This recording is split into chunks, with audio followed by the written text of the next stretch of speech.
हम लोग टॉपिक पढ़ रहे थे यूरोप में धर्म सुधार, रिफॉर्मेशन इन यूरोप।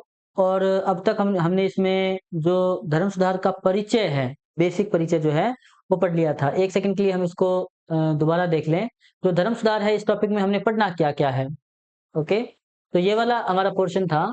एक तो धर्म सुधार में हमें पढ़नी है पृष्ठभूमि या परिचय, दूसरे नंबर पे धर्म सुधार के कारण, तीसरे नंबर पे घटनाएँ, चौथे नंबर पे प्रमुख देशों में धर्म सुधार, पाँचवें नंबर पे प्रमुख व्यक्तित्व और छठे नंबर पर परिणाम या महत्व। ओके, तो इसमें से हम लोग जो है बेसिक इसकी बात कर चुके थे और हम लोग धर्म सुधार के कारण पढ़ रहे थे। ठीक है? धर्म सुधार के कारण, और कारणों में थोड़ी-सी हम लोगों ने इसमें बात शुरू की थी। देखिए कहाँ से।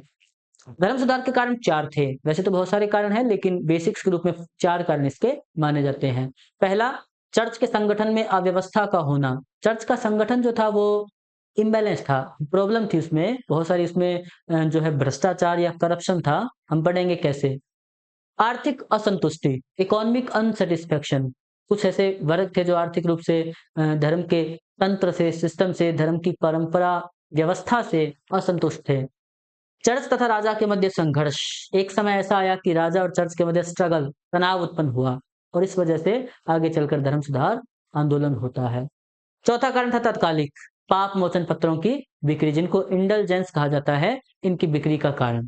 ओके, देखिए पहला कारण हमने थोड़ा-सा देख लिया था, चर्च के संगठन में अव्यवस्था का होना। और ये है क्या? देखो, चर्च के अधिकारी पोप, कार्डिनल आदि शराब, जुआ, व्यभिचार, सिमोनी, नेपोटिज्म, प्लुरलिज्म का आचरण करते थे। 1309 से 1377 ईस्वी के दौरान ईसाई धर्म का केंद्र रोम के स्थान पर। अच्छा, यहाँ तक हमने पढ़ा था। हम इसको जो है आज यहाँ से शुरू करते हैं। एक तो ये सब लोग जो है ना, सिमोनी का मतलब होता था चर्च के पदों की। सिमोनी शब्द का अर्थ होता था चर्च के पदों की बिक्री, लाभ के पद जो है वो पैसे लेकर किसी व्यक्ति को दे देना। अच्छा, नेपोटिज्म का मतलब होता था अपने सगे संबंधियों को लाभ के पद देना, या लाभ के पद पर अपने सगे संबंधियों को, रिश्तेदारों को बिठाना। अच्छा, प्लूरलिज्म का मतलब होता था एक ही पादरी या एक ही व्यक्ति के पास एक से अधिक पदों का होना। ओके, और जब ये सब चलता था तो इन चीजों से, इन सारी व्यवस्थाओं से लोगों को मन में असंतोष उत्पन्न हुआ। चर्च में तो भ्रष्टाचार है, जो लोगों को नैतिक रूप से सही होने का उपदेश देते हैं, वो लोग स्वयं भ्रष्ट हैं, करप्ट हैं, ऐसे। 1309 से 1377 ईस्वी के दौरान ईसाई धर्म का केंद्र रोम के स्थान पर फ्रांस में स्थित एविग्नोन को बनाया गया। हमने पढ़ा कि ऐसे-ऐसे करके इटली देश है, इस प्रकार से। ये इटली है, फ्रांस में। और यहाँ ऐसे-ऐसे करके ये वाला जो देश है, ये है फ्रांस, यूरोप महाद्वीप में। और फ्रांस में कोई स्थान था एविग्नोन। वैसे तो क्या है कि यहाँ रोम शहर है, पोप का प्रधान घर जो है वो रोम में होता था।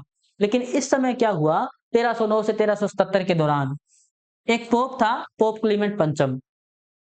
अब इसकी एक पूरी लंबी कहानी है। जो पोप क्लीमेंट पंचम था, ये मूल रूप से फ्रांस का रहने वाला था। यहाँ फ्रांस का, ऐसे है फ्रांस, फ्रांस का ही रहने वाला था। और उसको ये डर था, फ्रांस का था, वो पोप बन गया था, रोम में रहने लगा। उसको ये डर था कि कहीं उसकी फ्रांस में रोम में कोई हत्या कर देगा, या किसी बात से उसको तनाव था, भय था। तो ये कहते हैं कि उसने अपना स्थान जो है ना, अपनी राजधानी, पोप की राजधानी, वो बदलकर रोम के स्थान पर एविग्नोन को बना लिया। एविग्नोन कोई फ्रांस में स्थान था। 1309 से 1377 तक लगभग आप ये मान लीजिए कि 66 इयर्स या 67 इयर्स जो है, 67-68 साल के लिए पोप का केंद्र रोम के स्थान पर एविग्नोन ही रहा। इस काल में पोप को एविग्नोन का कैदी कहा जाता था। इस काल पोप के लिए एविग्नोन के कैदी का काल कहा जाता था। इस दौरान पोप क्लीमेंट पंचम से पोप ग्रेगरी 11वां तक कुल 7 पोप हुए। अब एक खास बात है कि 1309 से 1377 तक जब एविग्नोन को पोप का केंद्र बनाया गया, तो इससे प्रॉब्लम क्या है? इससे क्या दिक्कत उत्पन्न होती है? लेकिन दिक्कत उत्पन्न हुई, समस्या उत्पन्न हुई। वो ये कि लोगों का पोप पर से विश्वास उठने लगा। उनको लगा कि जो पोप ये कह रहा है कि उसको मतलब जो है रोम में खतरा हो सकता है किसी से, तो जो लोगों को, जो स्वयं को किसी खतरे से बचा नहीं सकता, वो आम जनता की या लोगों की रक्षा क्या ही करेगा? ओके, लोगों का उस पर अविश्वास उत्पन्न हुआ, ऐसे। फिर आगे पोप अलेक्जेंडर सस्टम, ये एक प्रसिद्ध पोप रहा, अलेक्जेंडर सस्टम। 1492 से 1503, लगभग 9 साल के लिए या 10 साल के लिए लगभग रहा। ये एक भ्रष्ट व्यक्ति था। अब पोप का मतलब ये है कि वह व्यक्ति जो लोगों को नैतिक आचरण की शिक्षा देता है, जो धर्म की बात बताता है। ओके, हुआ क्या कि ये एक भ्रष्ट व्यक्ति था। चर्च के धन का प्रयोग उसने अपने पुत्र सीजर के सैनिक अभियान के लिए किया। उसका पुत्र था सीजर और वो सैनिक अभियान कर रहा था फ्रांस के क्षेत्र में, जर्मनी के क्षेत्र में, या रूस या यूरोप के उत्तर में, ऐसे। तो रोम यहाँ है इटली, इस प्रकार से। और इटली के जो उत्तर के क्षेत्र थे, उन उत्तर के क्षेत्रों में उसका पुत्र जो था वो सैनिक अभियान कर रहा था और सेना के संगठन के लिए उसको धन की आवश्यकता थी। पोप ने क्या किया, अपने जो चर्च का धन था, ईसाई चर्च का धन या वेटिकन सिटी चर्च का धन था, उस धन को उसने अपने पुत्र को प्रदान कर दिया, जबकि वह धन धार्मिक कार्यों के लिए था। यानी कि वो एक करप्ट व्यक्ति था और उसके आचरण से लोगों में असंतोष उत्पन्न हुआ। अच्छा, फिर आगे पोप जूलियस द्वितीय। अब ये एक और पोप आ गया। ये वह है जो इसके पहले कौन सा था, एलेक्जेंडर सस्टम। एलेक्जेंडर सस्टम के जस्ट बाद में था पोप जूलियस द्वितीय, 1503 से 1513, 10 साल तक पोप रहा, पोप के पद पर रहा रोम में। धार्मिक कार्यों से घृणा करता था और सैनिक कार्यों में उसकी रुचि थी। जैसे मैंने बताया कि चर्च के संगठन में व्यवस्था का होना, ये पहला कारण है धर्म सुधार का। तो ये सारे जो पोप है ना, इन सब का आचरण ये प्रूव करता है कि इनका धर्म से संबंध कम था और धर्म के अलावा दूसरी बातें जो है इनमें ये ज्यादा रुचि लेने लगे थे। पोप जूलियस द्वितीय धार्मिक कार्यों से घृणा करता था, सैनिक कार्यों में उसकी रुचि ज्यादा थी। ओके, तो इससे जो धार्मिक लोग थे, कट्टर धार्मिक लोग, उन लोगों का इस पर से विश्वास उठने लगा या लोगों में असंतोष उत्पन्न हुआ। पोप लियो दशम, 1513 से 1521, ये वो पोप है जिसके काल में धर्म सुधार आंदोलन जर्मनी से शुरू हुआ था। पोप लियो दशम। पोप लियो दशम 1523 से 13 से 21, 8 साल तक रहा। सौंदर्य प्रेमी, व्यभिचारी तथा जुआरी व्यक्ति था। अब पोप का मतलब ये है धार्मिक रूप से जो, नैतिक रूप से जो शुद्ध हो, परिशुद्ध हो और लोगों को जो है नैतिक ज्ञान की शिक्षा प्रदान करता है। पोप लियो दशम जो है नैतिक व्यक्ति नहीं था, ये सौंदर्य प्रेमी, व्यभिचारी और जुआरी था। और जब इसका आचरण जो है नैतिक रूप से जो मापदंड है पोप के लिए उनसे निम्न हुआ या उसके आचरण में, चरित्र में गिरावट आई, तो ईसाई धर्म को मानने वाले लोग जो थे, चाहे वो इटली के हो, चाहे वो जर्मनी के हो, चाहे वो यूरोप के किसी भी देश के हो, उन लोगों के मन में असंतोष उत्पन्न हुआ। उपर्युक्त कारणों से चर्च के प्रति यूरोपीय लोगों के मन में अविश्वास उत्पन्न हुआ और आगे चलकर होता है धर्म सुधार आंदोलन। माने चर्च के संगठन में अव्यवस्था। एक तो पोप और पादरी जो है भ्रष्ट होते थे, दूसरा कुछ पोप आए जैसे कि लियो दशम, इससे पहले जूलियस द्वितीय, इससे पहले अलेक्जेंडर सस्टम।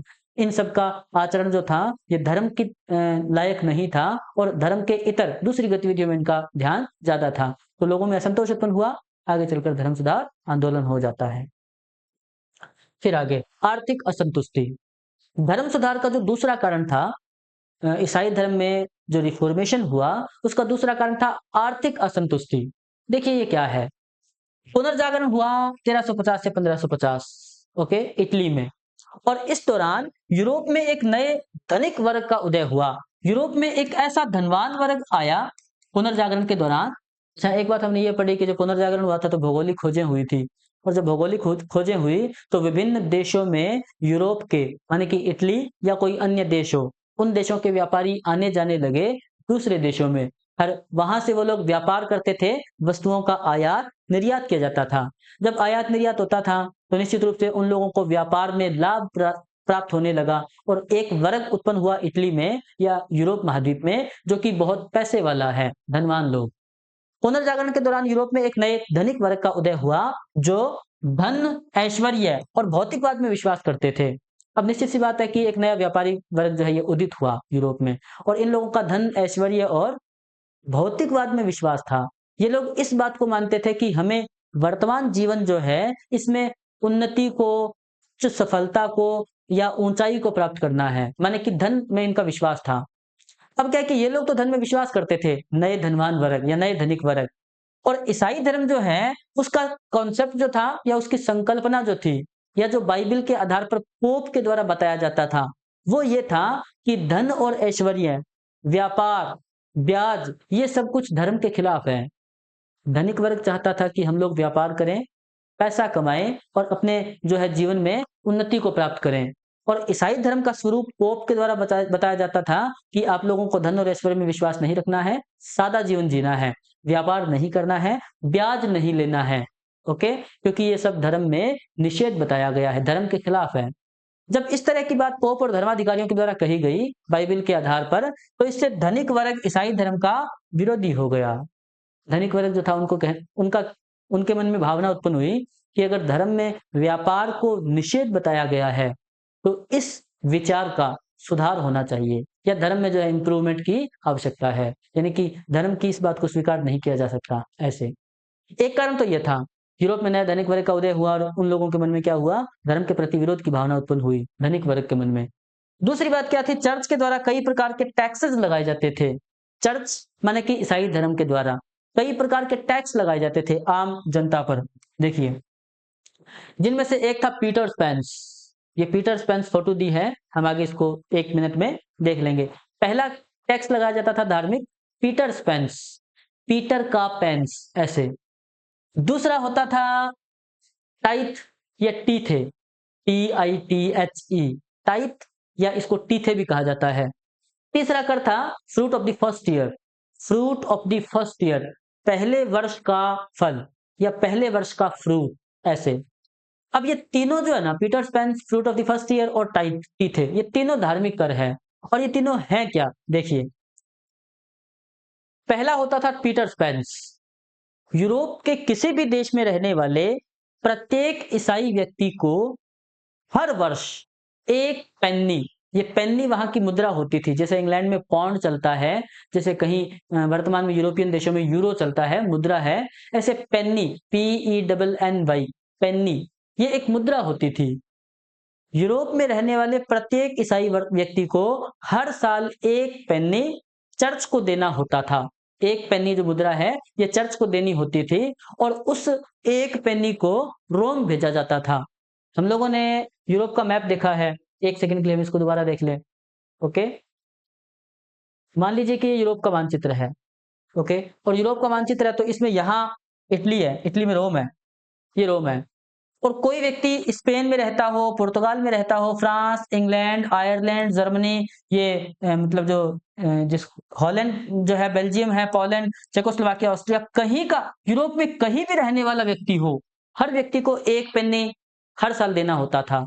अब सपोज कीजिए कि अगर एक एक पेन्नी पूरे यूरोप से इकट्ठा किया जाए और इकट्ठा करके रोम भेजा जाता था, यहाँ भेजा जाता था पूरे यूरोप से रोम, तो रोम में कितना धन इकट्ठा हो सकता था। चर्च में रोम का जो पोप का घर था, वहां कितना धन, कितना पैसा इकट्ठा हो जाता था, एक एक पेनी सबको भेजना पड़ता था।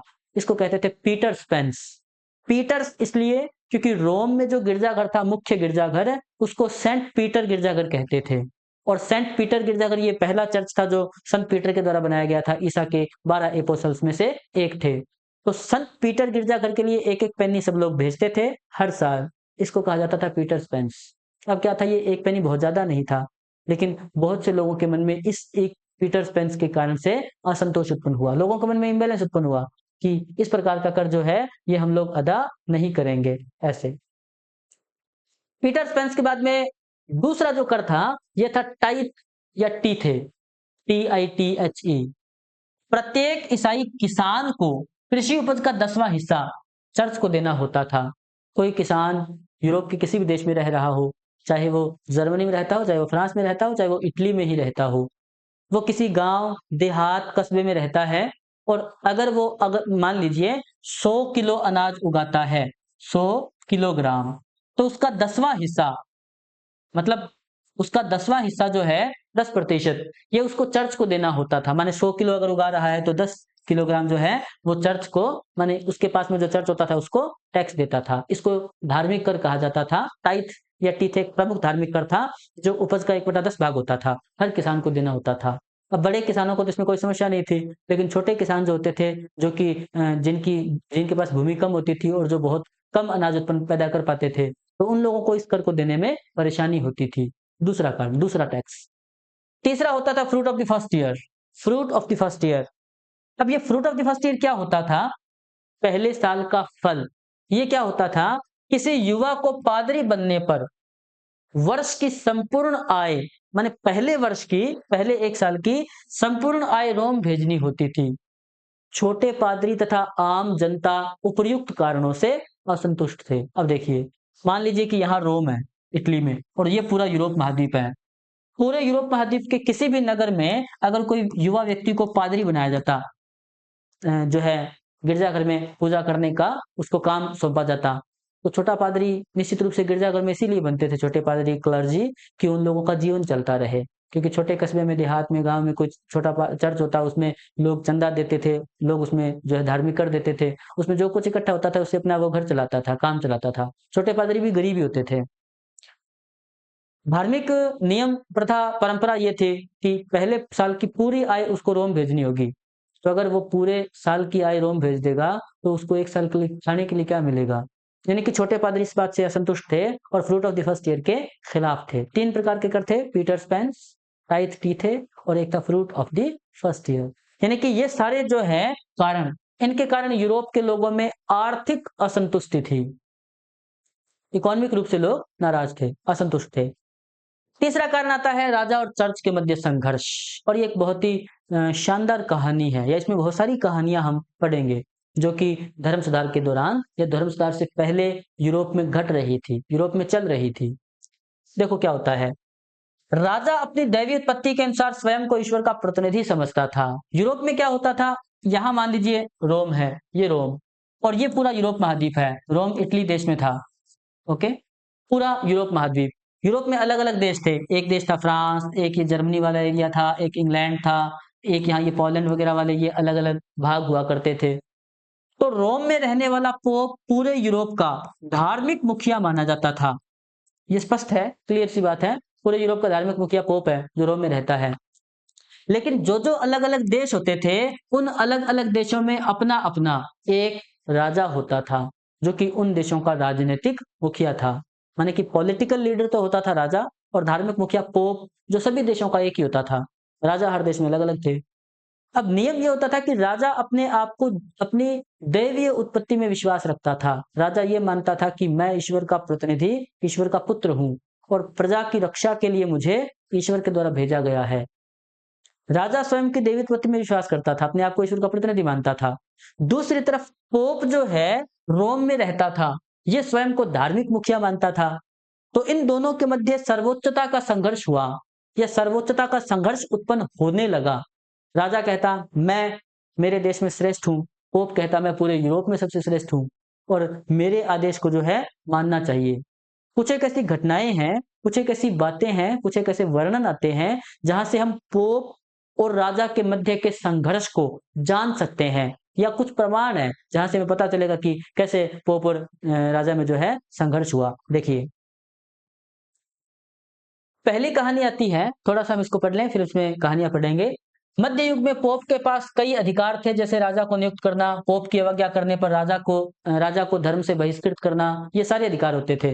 माने पोप जो है ना, उसके पास राजा को नियुक्त कर यूरोप के किसी भी देश का राजा हो, उसको नियुक्त करने का काम रोम का पोप ही करेगा। अगर राजा पोप के द्वारा दिए गए किसी धार्मिक आदेश का पालन नहीं करता था, तो पोप के द्वारा राजा को धर्म से बहिष्कृत कर दिया जाता था, कि ये फला राजा जो है, या फला देश का राजा जो है, ये अब ईसाई धर्म में रहने के लायक नहीं है, उसको धर्मद्रोही घोषित किया जाता है, और ईसाई धर्म से उसको एक्साइल किया जाता है, बाहर निष्कासित किया जाता है। राज्यों में चर्च के अधिकारी नियुक्त करना तथा जनता को राजा के विरुद्ध आदेश देना, पोप के द्वारा यह भी किया जाता था। एक तो अलग-अलग देश होते थे, माने रोम में पोप रहता है, और फ्रांस देश में चर्च के अधिकारी नियुक्त करने हैं। फ्रांस, जर्मनी, इटली, इंग्लैंड, पूरे यूरोप के देशों में चर्च के अधिकारियों की नियुक्ति पोप के द्वारा की जाती थी, जो कि खुद रोम में रहता था। कई बार पोप के द्वारा अधिकारों का अति प्रयोग किया गया। कई बार क्या होता था, पोप अपने काम में, अपने आदेशों में इतना ज़्यादा ओवर एक्साइटेड हो जाता था, या इस तरह के निर्णय लेता था, जिससे राजा के अधिकारों का जो है हनन हो जाता था, या राजा के अधिकारों का मतलब क्या है कि नुकसान होता था। तो इससे चर्च और राजा के मध्य संघर्ष उत्पन्न हुआ। एक आध उदाहरण हम इसमें पढ़ लेते हैं, जैसे हेनरी चतुर्थ और पोप ग्रेगरी सप्तम। हेनरी चतुर्थ एक राजा था, और पोप ग्रेगरी सप्तम 1056 से लेके 1106 तक, ये हेनरी चतुर्थ का काल है। ओके, पोप ग्रेगरी सप्तम उस समय कोई पोप था। देखिए कहानी क्या है। रोमन सम्राट हेनरी चतुर्थ 1056 से 1106 तथा पोप ग्रेगरी सप्तम के मध्य राज्याभिषेक को लेकर विवाद हुआ। अब ये कहते हैं कि रोम का कोई राजा था, आप यूरोप महाद्वीप को अगर देखें तो मान लीजिए ये यूरोप महाद्वीप है इस प्रकार। ओके, यहाँ पर ऐसे ऐसे करके ये इटली देश है और इटली देश में शहर है रोम। रोमन सम्राट का मतलब होता था रोम का राजा, जो पूरे यूरोप महाद्वीप में उस समय मतलब क्या आरंभिक काल में शासन करता था। अब रोमन सम्राट था कोई हेनरी चतुर्थ 1056 से 1106 और वो राजा था। उसके राज्याभिषेक पर कोई विवाद उत्पन्न हुआ पोप के साथ, और जब पोप के साथ विवाद उत्पन्न हुआ तो राजा तो राजनीतिक मुखिया है और पोप है धार्मिक मुखिया। पोप ने लोगों को राजा के खिलाफ डिसीजन दिया, निर्णय दिया। उसने कहा कि राजा को धर्म से निष्कासित किया जाता है। निश्चित सी बात है कि लोगों के जीवन पर, लोगों के मन पर धर्म का प्रभाव ज्यादा था और राजनीतिक प्रभाव कम था। तो पोप के आदेश की जब पालना की जाने लगी कि राजा को धर्म से निष्कासित किया जाता है और उसको जो है राजा के पद से हटाया जाएगा, तो मजबूर होकर राजा ने इटली के उत्तर में कोई स्थान था कनोसा, यहाँ इटली के उत्तर में कोई कैनोसा नाम का स्थान था, वहां नंगे पैर चलकर और पोप जो ग्रेगरी सप्तम था उससे माफी मांगी थी। ये कहा जाता है कि राजा और पोप के मध्य संघर्ष हुआ, ग्रेगरी सप्तम और हेनरी चतुर्थ के मध्य। तो हेनरी चतुर्थ ने माफी मांग ली, लेकिन राजा का स्वाभिमान जो है, या राजा का अहम जो है, वो इस घटना से आहत हुआ। उसको ऐसे लगा भी मेरे राज्य में मेरी ही कोई वैल्यू नहीं है, मुझसे ज्यादा महत्वपूर्ण कोई पोप है। तो दोनों के मध्य संघर्ष उत्पन्न हुआ। ये कहानी हमें याद नहीं रखनी है, लेकिन हमें ये याद रखना है कि पोप और राजा के मध्य कई बार जो है स्ट्रगल, संघर्ष हो जाता था। एक आध कहानी और है इसमें। फ्रांस का सम्राट फिलिप वर्सेस पोप इनोसेंट तृतीय। फ्रांस का कोई राजा था फिलिप, ये फिलिस नहीं है, ये फिलिप है, फिलिप, फिलिप ऐसे। फ्रांस का कोई राजा था फिलिप, 1180 से 1223। मैंने बता दिया, ये भी कहानी आपको याद नहीं रखनी है, ये एक स्टोरी है जो आपको उदाहरण के रूप में बताई गई है कि पोप और राजा के मध्य संघर्ष कैसे होता था। एक तो ग्रेगरी सप्तम और हेनरी चतुर्थ के मध्य संघर्ष हुआ, रोमन सम्राट। एक संघर्ष हुआ फ्रांस का राजा फिलिप, 1180 से 1223, 43 साल तक ये राजा रहा था। इसके साथ में पोप इनोसेंट तृतीय का विवाद हुआ, उसका समकालिक कोई पोप इनोसेंट तृतीय था। फ्रांस का सम्राट फिलिप, फिलिप है ये, पोप इनोसेंट तृतीय के साथ विवाह के मुद्दे पर विवाद। पहली छोड़ी दूसरी के साथ विवाह, वह दूसरी छोड़ी तीसरी से विवाह। ये इसका मतलब क्या है कि वो एक के बाद एक लगातार विवाह करना चाहता था, पहली पत्नी को छोड़कर दूसरी पत्नी के साथ, मतलब किसी दूसरी महिला के साथ विवाह करना चाहता था। और ये जैसे मैंने बताया कि कोई भी मामला होता था तो पोप से अनुमति लेनी होती थी। जब कोई भी राजा राज्याभिषेक होता था, जब कोई भी राजा ये क्या कहते हैं इसको, विवाह होता था, या कोई भी राजा का तलाक होता था, तो इन सब मामलों की अनुमति पहले पोप से लेनी होती थी। पोप बहुत से मामलों में अनुमति देने से इनकार कर देता था, जिससे राजा नाराज होता था, बाद में दोनों में होता था संघर्ष। इंग्लैंड का राजा था हेनरी अष्टम, फ्रांस का फिलिप, रोमन सम्राट हेनरी चतुर्थ। दो मामले हमने देखे। तीसरा मामला हुआ इंग्लैंड का हेनरी अष्टम। अब इंग्लैंड का कोई राजा था हेनरी अष्टम, थोड़ी सी हम इसकी कहानी देख लेते हैं आज के लिए। इंग्लैंड का कोई राजा था हेनरी अष्टम। ओके, इसका काल 1509 से 1547 है। बड़ी ही रोचक इंटरेस्टिंग कहानी है इसकी। तत्कालीन पोप क्लीमेंट सप्तम के साथ उसका विवाद हुआ। थोड़ा सा आप फ्री कर दे दिमाग को और इस कहानी को समझने का प्रयास करें। इंग्लैंड एक देश है, वहां का राजा है हेनरी अष्टम, और उस समय रोम में पोप है क्लीमेंट सप्तम नाम का। इंग्लैंड का सम्राट हेनरी अष्टम अपनी पत्नी कैथरीन को तलाक देना चाहता था। उसकी पत्नी थी पहले से, देखिए कैसे। ये है हेनरी अष्टम राजा, और इसकी पत्नी है कैथरीन। ये कैथरीन जो है ना, ये राजकुमारी थी स्पेन की, स्पेन की राजकुमारी थी। इस स्पेन की राजकुमारी को, मतलब इसका विवाह किया गया इंग्लैंड के राजा हेनरी के साथ। अब होता क्या है, राजा हेनरी अपनी पत्नी कैथरीन को तलाक देना चाहता था, और वो चाहता था कि अपनी सेविका, माने उसकी कोई नौकरानी थी एन बोलन, उससे विवाह करे। हेनरी अष्टम अपनी पत्नी कैथरीन को तलाक देकर सेविका एन बोलन से विवाह करना चाहता था। अब होता क्या है कि जो राजकुमारी थी ना कैथरीन, वो स्पेन के महाराज फर्डिनेंड और स्पेन की महारानी इसाबेला की पुत्री थी। फर्डिनेंड स्पेन का राजा था और इसाबेला वहां की रानी, उन दोनों की पुत्री थी। हेनरी चाहता था कि मैं स्पेन की राजकुमारी यानी कि अपनी पत्नी को तलाक देकर जो है एन बोलेन के साथ विवाह करूं, लेकिन ये पूरी कहानी तब तक सफल नहीं हो सकती थी, माने उसका विवाह तब तक नहीं हो सकता था जब तक वो पोप से अनुमति प्राप्त ना ले ले, और पोप था क्लीमेंट सप्तम। ये कहा जाता है इस कहानी में सबसे बड़ा पैंच कि स्पेन का राजा फर्डिनेंड जो है उसने उस समय पोप को सुरक्षा दे रखी थी। पोप की सुरक्षा का जिम्मा जो है, दायित्व, वो उस समय स्पेन के राजा के पास था। ओके। अब ये कहा जाता है कि पोप ऐसी अनुमति कभी नहीं दे सकता था जिससे स्पेन का राजा नाराज हो, कि स्पेन के राजा की पुत्री कैथरीन को तलाक दिया जाना था हेनरी के द्वारा। पोप ने अनुमति देने से इनकार कर दिया। पोप ने इंग्लैंड के राजा हेनरी अष्टम को उसकी रानी कैथरीन को तलाक देने से इनकार कर दिया। इससे जो हेनरी अष्टम है वो नाराज होता है। देखिए, पोप द्वारा अनुमति नहीं देने पर उसने हेनरी ने इंग्लैंड की संसद में, अब तक क्या था कि इंग्लैंड के लोग भी रोम के पोप में आस्था रखते थे, और रोमन चर्च जो था उस रोमन चर्च के ही अधिकारी इंग्लैंड में नियुक्त किए जाते थे। अब तक इंग्लैंड का धार्मिक मुखिया इंग्लैंड का राजा नहीं बल्कि रोम में रहने वाला पोप होता था, क्लीमेंट सप्तम। तो हेनरी अष्टम को जब अनुमति नहीं दी गई तो नाराज होकर हेनरी अष्टम ने इंग्लैंड की संसद में घोषणा की कि हम रोम के चर्च के साथ या रोम के पोप के साथ संबंध समाप्त करते हैं, खत्म करते हैं। और उसने इंग्लैंड की संसद में 1534 में एक्ट ऑफ सुप्रीमेसी पारित करवाया। एक्ट ऑफ सुप्रीमेसी माने सर्वोच्चता का कानून। इस कानून के तहत एक तो क्या किया उसने, एक्ट ऑफ सुप्रीमेसी पारित करवा के तलाक की अनुमति ली। पहला कार्य उसका, क्योंकि उसको एन बोलन सेविका से विवाह करना था, उसके लिए पहली पत्नी से तलाक लेना था, तो पहली पत्नी से उसने तलाक लेने के लिए इंग्लैंड की संसद में एक्ट ऑफ सुप्रीमेसी पारित किया, सर्वोच्चता का कानून। दूसरा, उसने रोम के चर्च के साथ संबंध समाप्त करके इंग्लैंड में स्वयं को धार्मिक मुखिया घोषित किया।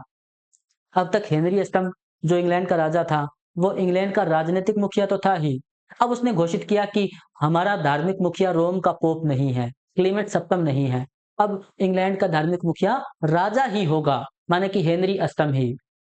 ये कहा जाता है कि एक प्रकार से इंग्लैंड के राजा के द्वारा लिया गया ये क्रांतिकारी कदम था, जहां ये जो मामला है राजा और चर्च के मध्य संघर्ष का, ये अपने चरम पर दिखाई देता है। एक देश जिसने पूरा या एक राजा जिसने पूरे देश का संबंध रोम के चर्च के साथ समाप्त कर दिया। इसमें एक स्टोरी और आती है, जब राजा ने 1534 में एक्ट ऑफ सुप्रीमेसी पारित किया, 1534 में, और स्वयं को राज्य का धार्मिक मुखिया घोषित किया इंग्लैंड में, इंग्लैंड का एक विद्वान था थॉमस मूर। हमने इसकी कहानी पढ़ी थी थॉमस मूर की पुनर्जागरण में। थॉमस मूर एक विद्वान था जिसने यूटोपिया पुस्तक लिखी थी, यूटोपिया। थॉमस मूर ने इनकार कर दिया राजा को धार्मिक मुखिया मानने से, क्योंकि वो कट्टर कैथोलिक था और उसका कहना था कि राजा राजनीतिक मुखिया हो सकता है, हेनरी अष्टम, लेकिन हेनरी अष्टम को धार्मिक मुखिया मानना धर्म के नियमों के खिलाफ है। जब थॉमस मूर ने राजा को धार्मिक मुखिया मानने से इनकार कर दिया तो 1535 में राजा हेनरी अष्टम ने नाराज होकर उसको मृत्युदंड दे दिया, या थॉमस मूर को मृत्युदंड दे दिया गया। तो हमने वहां कहानी पढ़ी थी कि थॉमस मूर को 1535 में मृत्युदंड क्यों दिया गया। उसका कारण यह था कि राजा हेनरी अष्टम ने एक्ट ऑफ सुपरमेसी पारित किया और स्वयं को धार्मिक मुखिया घोषित कर दिया था। थॉमस मूर ने इस बात को स्वीकार नहीं किया, ये राजा के खिलाफ था, उसको दे दिया गया मृत्युदंड। ओके। धर्म सुधार का ये तीसरा कारण था। पहला कारण हमने पढ़ा चर्च की व्यवस्था में जो है चर्च के संगठन में अव्यवस्था होना, दूसरा था आर्थिक असंतुष्टि, तीसरा था राजा और चर्च के मध्य संघर्ष। ये हमने देख लिया, एक राजा फिलिप पढ़ा हमने, एक रोमन सम्राट पढ़ा हमने हेनरी चतुर्थ, और एक हेनरी अष्टम इंग्लैंड। फिर आता है तत्कालिक कारण। धर्म सुधार का तत्कालिक कारण वह कारण जिसके कारण धर्म सुधार शुरू हुआ, और ये तत्कालिक कारण है पाप मोचन पत्रों की बिक्री। टाइम हमारा पूरा हो रहा है, तो इसके आगे की कहानी जो है ये हम कल पढ़ेंगे। आप सभी के उज्जवल भविष्य की मंगल कामना। जय हिंद, जय भारत। जय भारत हो गया।